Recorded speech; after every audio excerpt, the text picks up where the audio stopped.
Olá, sou Mazeto Aquachutil. Em tempos de férias na Europa, entrevistei para vocês a Isabela Borges sobre seu dicionário insólito do Brasil, que vem completar a matéria sobre o livro aqui. Com a primeira pergunta, eu quis saber como foi o trabalho de escolha dos termos e quanto tempo durou.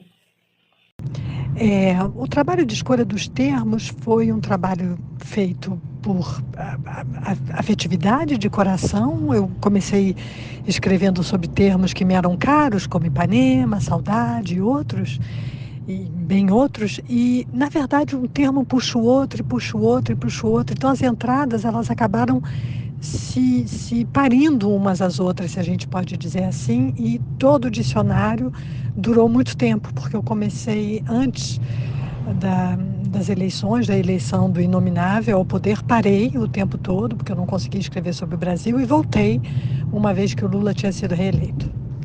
Tem termos que não entraram? E se sim, por quê? Sim, há termos que não entraram porque não tem o limite do formato, não é? E também porque eles acabavam não combinando com os outros. Eu tentei fazer alguma coisa de harmônico, englobando todo o Brasil, se fosse possível, e as diferentes esferas culturais, civilizacionais, linguísticas, mas muitos termos não entraram, senão era um dicionário sem fim. Por que Minas Gerais, entre os 26 estados brasileiros, é o único a ter uma entrada no dicionário? Minas Gerais, porque para mim Minas Gerais é berço de um fundamento cultural e histórico brasileiro em termos intelectuais e também civilizatórios. E porque eu trabalho com alguns mineiros, né, o Sérgio Santana, a Conceição Evaristo, e que é um estado-continente, né? Foi um acaso, não foi uma escolha, mas de fato Minas Gerais ocupa um lugar especial no meu coração. Nesse dicionário insólito do Brasil, você não quis cair nos estereótipos, mas introduziu bunda. Por quê?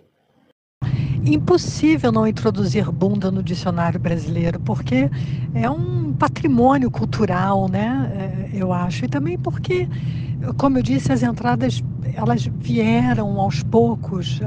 Uma escrevia a outra, que escrevia a outra, que dava nascimento a outra. E eu achei interessante também quebrar o estereótipo caindo no estereótipo. Quais foram os termos em que você teve mais prazer em mostrar, em escrever? Eu tive muito prazer em escrever sobre vários termos. Claro, os que me são muito próximos, como Ipanema e outros mais, e algumas escritoras, a Conceição Evaristo, etc., Clarice Lispector. Mas eu tive um imenso prazer em escrever praticamente todos os verbetes. Foi realmente um trabalho longo, fastidioso de pesquisa, mas que me deu muito prazer. Brasil, país continente, você teve uma preocupação ou não de introduzir termos insólitos de todas as regiões do país?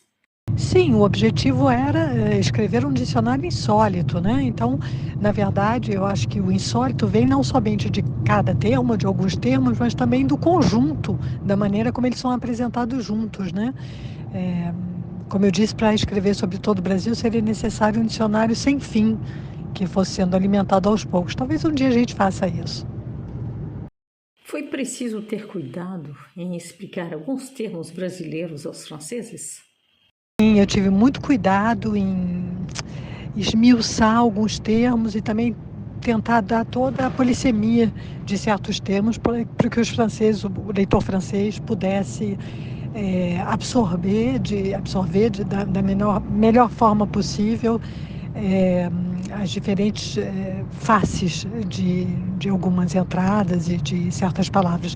Eu acho que você pode observar que algumas entradas, como o Brasil Colônia, por exemplo, trazem quase 500 anos de história do Brasil e dentro deles mesmo outros termos foram apresentados. Então, sim, foi um trabalho delicado. Qual foi a tua preocupação em dar ao dicionário a herança cultural negra indígena através dos verbetes? A minha preocupação não foi dar uma herança é, africana ou indígena ao dicionário. A minha preocupação foi dar o Brasil com o multiculturalismo que lhe é próprio que engloba isso tudo, e também os malés, e também os europeus, e também os franceses. Eu não quis dar um cunho reivindicativo, militante ao dicionário. Eu quis falar do Brasil como eu acho que ele existe, que ele é.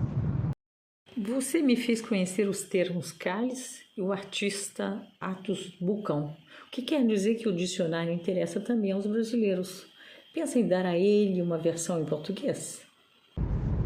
Sim, eu penso sim em dar ao dicionário uma versão brasileira, de fato, com outros termos. É uma work in process.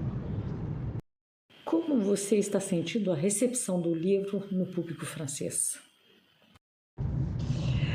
O livro é, oxalá, um sucesso desde que ele foi lançado. As vendas estão muito bem, as pessoas adoram, as críticas são muito boas. Foi realmente, eu estou muito contente com a recepção e com a fortuna crítica do dicionário até então. Para finalizar, Isabela, quais são os seus novos projetos aí saindo do forno? Interessante dizer que eu estou lançando o Pagoda no Metrô da Adriana Harmony em setembro, a Antoinette Fouque no Brasil também em setembro, e, sobretudo, eu comecei a escrita do Dicionário Insólito do Tango, que deve ser lançado em 2025 ou 2026, não sei mais. Um beijo muito grande, obrigado por tudo.